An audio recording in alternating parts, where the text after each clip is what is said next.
Chapter 11 of When Stars Fill Half the Sky. The Chambers of the Eternal Present. Quickly, cut it off! Monde barked, referring to Gloria's hand glowing brightly with an unusual amount of energy emanating from the morocel fragment. Her heart was about to stop, but if they could keep the hand viable, perhaps there was a chance. They butchered her at about mid-forearm and then connected her severed appendage to a life support device at the far end of the room.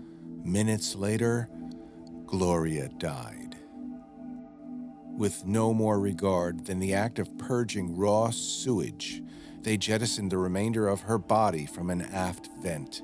Whatever it takes, get Lowry, Mistretta, and the boy up here, he demanded.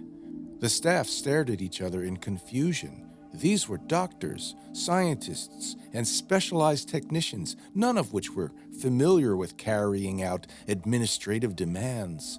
Normally, Monde's entourage of cabinet members, assistants, and bodyguards would be there to handle such matters. But the unannounced arrival of Monde and his guest was unprecedented. No fanfare, no warning, just two incoming escape capsules. Monde was not in the mood to tolerate any form of incompetence.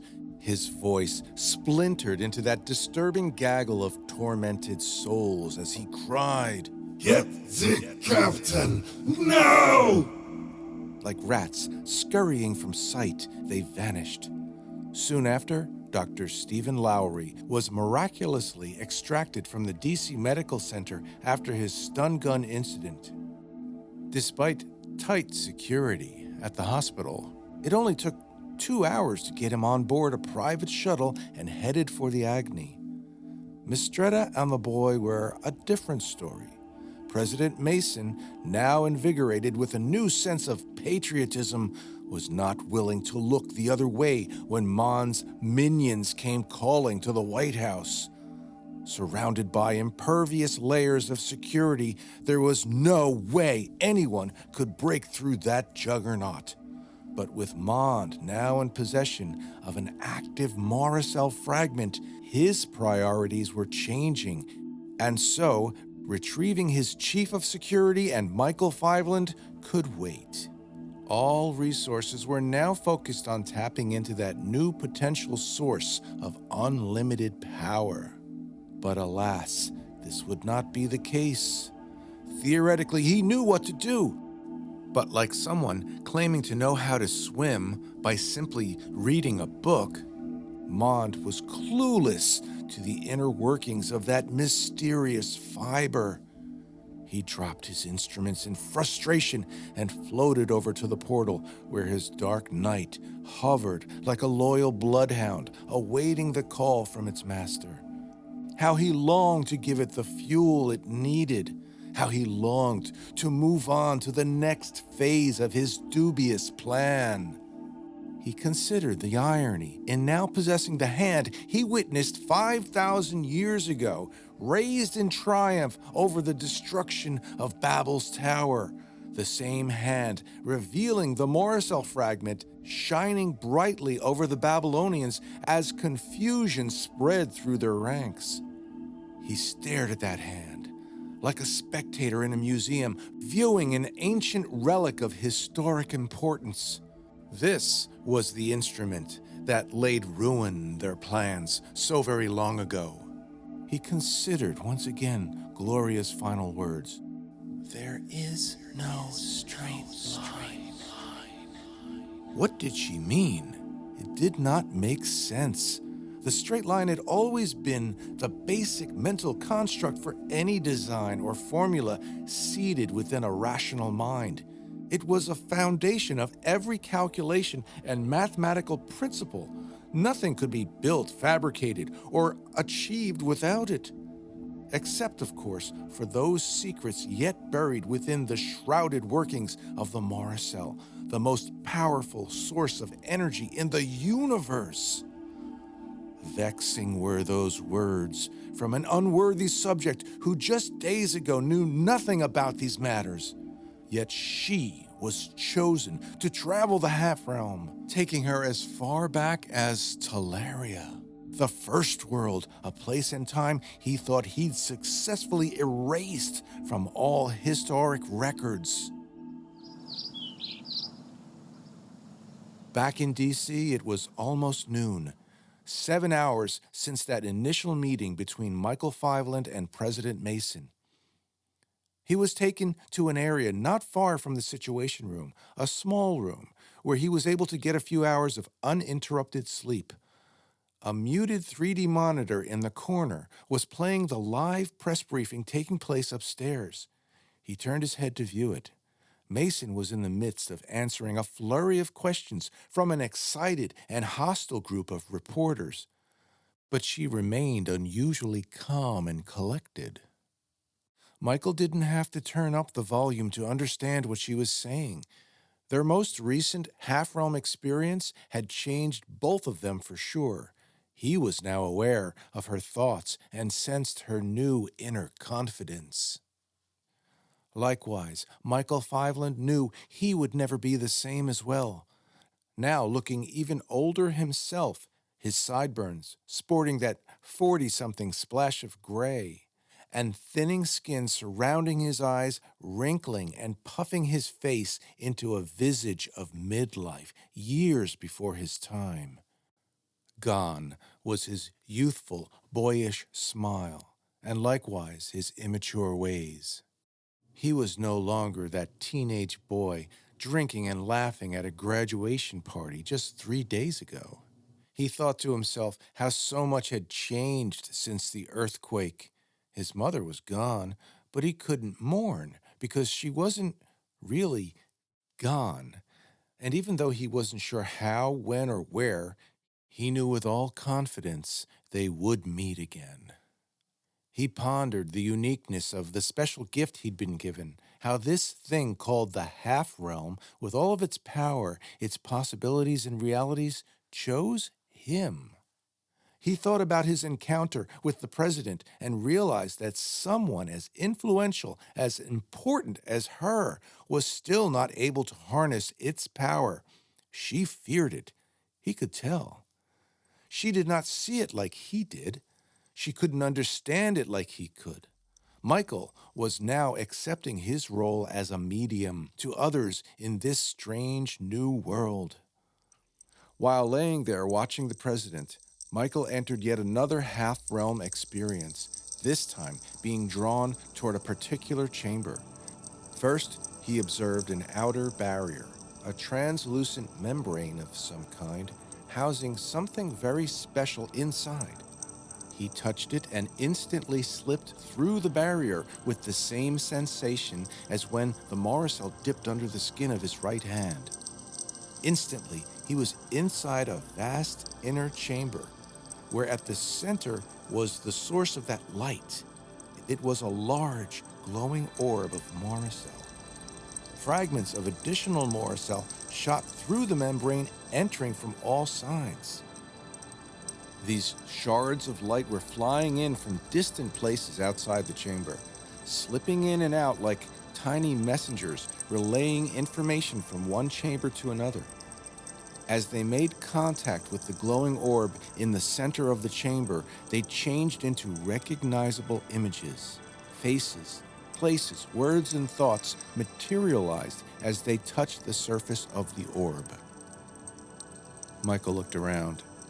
Billions of chambers surrounded him, but he was drawn to this one, for this chamber belonged to Gloria Fiveland. He watched the outer pins of light coalescing together into one stream before entering Gloria's eternal eye. This is where he would find her, where he could always find her. So he fell into the stream, and suddenly, there she was.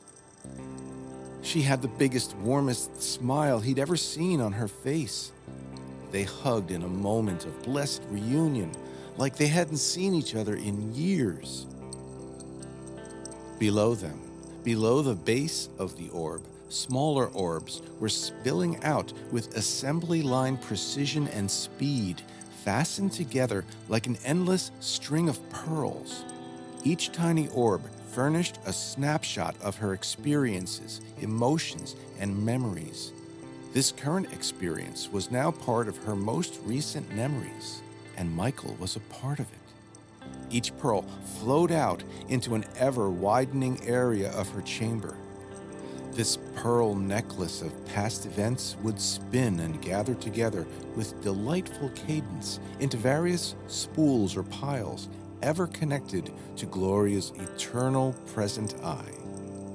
He looked closer, noticing millions, perhaps billions, of delicate strings forming a vast web of translucent connections between each pearl and the large orb. Some of these strings were larger and stronger than others, but all of them always coursing back to the present eye. This is how Gloria accessed her past memories and emotions. To each other, they appeared young again. This is how they chose to recognize each other before all the craziness started. Her eyes dazzled brilliantly as she gazed down upon her own life experiences. She seemed so alive and full of wonder, and yet so full of wisdom and grace. She pointed to a particular pearl with a thick, translucent string attached to it. See how strong that connection is, Michael? That's the day you were born. I always have and always will travel back to that one. Like looking through a family photo album, they continued to gaze through the pearls of her past. Some of them obviously didn't involve Michael, for they were her memories, places, people, and experiences throughout her life. But she was happy to share all of them. Watching her, Michael smiled, realizing it had been a long time since he'd seen her this happy. It was as if she was always meant to be here in this place. There was another reason why they felt so comfortable. Both Gloria and Michael were currently the only humans in this present age to have morocel physically infused in their bodies. Others, like Mason and Mistretta, were exposed to it, but that was all. All that remained were fleeting thoughts that made no sense. Without constant exposure to the morocel, no one could tolerate the half-realm for very long.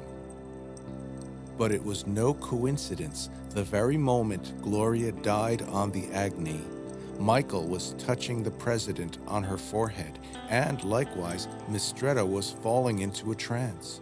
And so, the four of them did share a brief moment in the half-realm.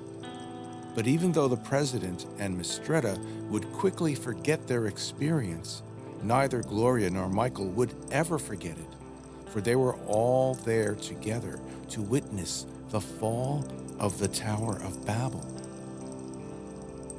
Gloria and Michael continued talking for what felt like days or weeks, although the exact amount of time was indeterminable, because in this realm, time has no bearing. His mother reminded him of one startling truth. Now that she had just given up the ghost, Michael would become the only person alive with access to the half-realm. I need to tell you something, Michael. Mon tried to seize my fragment of morocel, but it didn't work. Now, he'll be coming for you. He'll be obsessed with you. He needs you. You represent everything to him. You're the perfect host body for his collective, and you have morocel inside of you, something he's never had. You're not only the last chance he has to refuel his vessel, you have something that he may never have access to. This place. As she spoke, the flight plans for Mon's escape from planet Earth flashed before him. Once again, Michael saw every sector of space, every detail necessary for space flight, and understood it all. Mom, why do I keep seeing all this? I don't know, but it's being transferred to you for some reason. All I know is this place isn't really much different than life as we knew it. We would always accept without question how our minds work. Like a computer, we would process information without a second thought. It's just part of life. But then you come here and this place changes all that. Who would have known that the only thing that really matters is the present moment? It's like a giant lens on a movie projector. Everything flows into it and then it's all just stored memories. This place makes our greatest computers look like toys. This place, nothing's ever lost here. You can view your entire life all at the same time. But why? Why are we here? Why have we been allowed to see all this, Mom? I don't know. Except that the morocel just wants us here, she said before suddenly turning silent. She looked at one of her memory pearls and saw the moment she met the traveler in her office. A smile stretched slowly across her face. Michael was completely aware of what she was thinking. Mom, tell me about Silta. Who is he? All I know is he's a very experienced traveler and very old, but he's not like us. He's from another world. It feels like years ago now since the moment I met him. He took me to a place and a time I wasn't supposed to be able to go to. He told me he was from the future and a world far across the universe. Oh, it's a beautiful place. I'm drawn to it. I'd love to be able to see it again. And what about all these other chambers? Do you know any of them? Gloria dipped her chin for a moment, lost in thought, in what appeared to be a mixture of good and bad emotions swirling inside her head. Some of them are from our past, some from our future, other worlds, other civilizations. Michael, the universe is so vast, so huge. There are other worlds, other beings, other races. They're out there, mostly still to come in our future. It makes our world, our time appear to be so small, so insignificant in the scope of it all. And I haven't even scratched the surface of what I know is still out there. But what I have learned is that there is a deep and important significance, a hidden meaning to our existence, more than I could have ever imagined. You mean God, right? Well, yes, but not yet. No. Michael, look, over there, she said excitedly, pointing outside her chamber. Passing through her outer membrane with ease, they were instantly carried upon that winding morocel pathway, leading them to another chamber. There they entered, but saw no central light or orb, only a long string of memories and emotions belonging to a certain old man. They were drawn to one of these memories. He was a simple man, dressed in rags, standing on a wooden scaffold while painting a picture above his head. The man was none other than the Renaissance artist Michelangelo. He was working on the ceiling of the Sistine Chapel as he did more than 500 years ago. The feeling was incredible. They were there, sensing everything the artist did, yet he was totally unaware of their presence. It was hot and humid on that early summer morning. The wooden planks beneath his feet creaked as he stepped carefully back and forth. The smells of fresh plaster and fresco paint mixed with the fusty odor of stale urine in a clay pot nearby. The paintings above his head were bright and new. The artist, for the most part, was pleased, but then more was revealed to the travelers. They felt the stinging in his neck and the soreness of his back. His legs were tired and prone to cramping, yet he pushed on, doing his best to ignore the constant aching. He remained focused on his current task, to complete the face of God, reaching out to touch wayward man. Then, even deeper yet, they sensed his inner pangs of sorrow and gladness, bondage and freedom. Fresh tears cut through the days of filth and dust caked upon his face. There, a million more emotions and sentiments, passions and fears raced through his present mind. It had been almost 2 years since he'd started this project, and it would take 2 more years to complete. Not because he was told to, not because he was paid to, but because he knew he had to. It was his purpose in life, and nothing was going to stop him. The artist never spoke a word. He didn't have to. They had experienced, better than anyone in history, the agony and the ecstasy of this master. They stayed for another moment and then left him, slipping back up and through the membrane of his chamber. I've seen so much here, so many good and sincere people trying just to live out their purpose in life. But I've also seen others choosing different paths, ways that brought death and destruction. I realize now how complicated we are as a race of beings, both beautiful and hideous, and so divided in our purposes. On the surface, it seems as if it always comes down to the struggle for power and money. But there's so much more to it than that. Here you can always know a person's true intentions. So if it's not power or money, then what is it? Well, it always comes down to one simple question, Michael. Everyone deals with the same basic question. Why do we exist? I always thought it was about trying to be the best person we could be, to try and stand out in the crowd through our talents or skills. Somehow I thought that's how we would find the answer. But I was wrong. Tears welled in Gloria's eyes, and Michael knew why. She took him back to her own chamber. There, once again, they viewed the very moment her only son was born. A nurse placed him in her arms.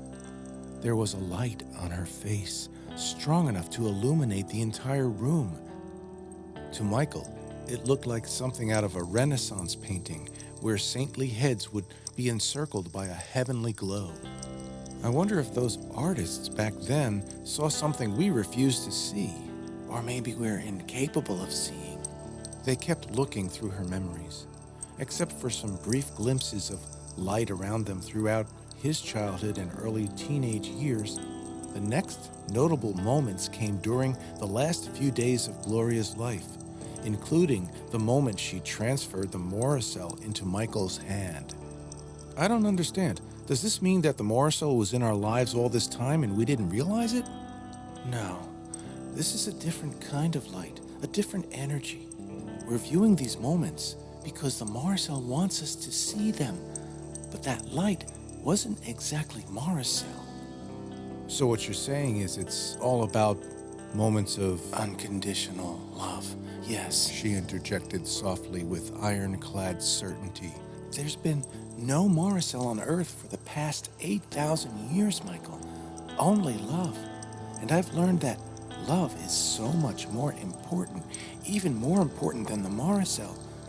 That's what it all comes down to. I know it sounds crazy, like something out of a song or a Christmas card or something, but love is what the morocel always responds to. Even in the most hideous or dark moments, I've seen it over and over. The morocel takes us to these moments because these are the moments when someone dares to show incredible acts of sacrifice in the midst of turmoil and pain. They were suddenly drawn to a certain direction, to a cluster of chambers she'd visited in one of her earlier travels. There, they saw individuals who lived on our planet long before recorded history. It was there she learned secrets of the morocel, where it came from and what its original purpose was. Michael had been there as well, but not with his mother. Tellarian was a world where love had become a scarcity, the same way morocel was scarce on Earth. A name finally came to Michael. Ki Avdam. You met Ki? Yeah. I know about Tellarian. I've been there. I just didn't remember any of it until now. Yeah, this is where the morocel came from. It was created here. But who created it, Mom? Instantly, they were being swept away from that place as if moving at the speed of light. They were being taken to another area, a place neither of them had yet been to. The morocel pathway ended abruptly, and they stopped before a vast precipice. From afar off, they could see one small, faint cluster of lights, but there was no way for them to draw any closer. Next came a loud, thunderous voice. It was unintelligible at first, but then became clearer. A dreadful and hideous voice, one delivering fear and danger to their hearts. Parts of Michael's small room in the White House were returning, coming back into view. He was dropping out of the half-realm. Michael, listen to me. The evil one, he doesn't want us to know about those lights. But you need to know. You've got to know. Remember, keep an eye on Mike Mistretta. He can't be trusted. He's still loyal to Mom. No one can see this place and live. Echoed that thunderous voice, quaking the very foundation of the chambers surrounding them. "What is that? Who is that?" cried Michael, lifting his head suddenly from the bed in that subterranean White House room. Michael was back, and Gloria was gone. In the next chapter, President Mason continues her sparring match with Astan Monde, while Michael gets a chance to reignite an old flame with his high school crush, Julie Nelson.